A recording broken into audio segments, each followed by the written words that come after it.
हुमायूं कबीर के साथ जो तो आदिल हसन देखे जा सकते हैं, जो ऑल इंडिया मजलिस इत्तेहादुल मुस्लिमीन वेस्ट बंगाल के प्रभारी है,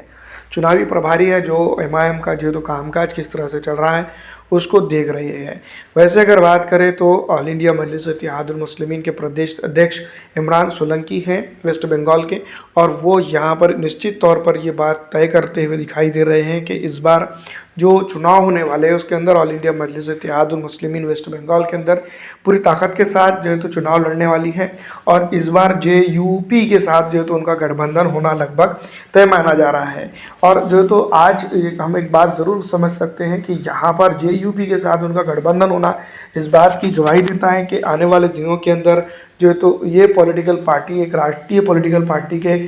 बढ़ते हुए कदम के तौर पर देखी जा रही है। दूसरी तरफ अगर हम बात करते हैं तो कई एक चीज़ें हैं जिसको लेकर काफ़ी जो है तो चर्चा चल रही है, और ऑल इंडिया मजलिस इत्तेहादुल मुस्लिमीन की अगर हम बात करें तो यहाँ पर यानी कि बेसिक तौर पर इस इलाके की राजनीति में जो है तो उसका अपना एक योगदान है।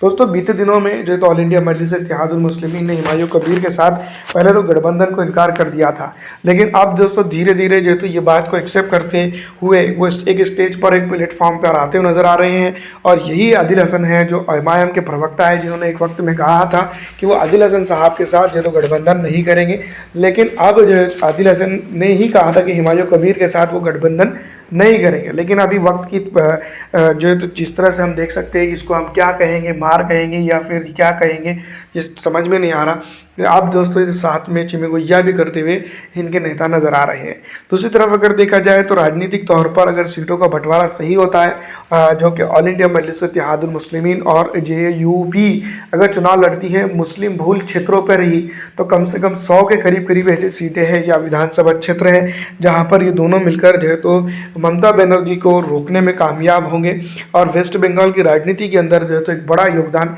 देंगे। वैसे अगर देखा जाए तो वेस्ट बंगाल ने जो है तो कई दौर देखे हैं। एक दौर था जो है तो जहाँ पर कम्युनिस्टों का राज था, फिर वो कम्युनिस्टों का राज किस तरह से पतन की तरफ गया, फिर बाद में जो तो कांग्रेस ने कुछ वक्त देखा, फिर उसके बाद जो तो वो भी पतन की तरफ गया, और आज कांग्रेस और कम्युनिस्ट की अगर बात करें तो इस इलाके के अंदर उनका नाम लेवा तक बहुत कम मिलता है। दूसरी तरफ अगर बात करें तृणमूल की, तो तृणमूल का भी ऐसे ही हाल होता हुआ नजर आएगा। फिलहाल दोस्तों जिस तरह से देखा जा रहा है कि राजनीति के अंदर जेयूपी को खड़ा किया जा रहा है, और वो यही बात कही जा रही है कि बीजेपी के एजेंट के तौर पर काम कर रहे हैं, लेकिन ऑल इंडिया मजलिस इत्तेहादुल मुस्लिमीन किस तरह से इसके साथ गठबंधन कर रही है ये भी जो तो आने वाले वक्तों में पता चलेगा। फिलहाल इस वीडियो में इतना ही।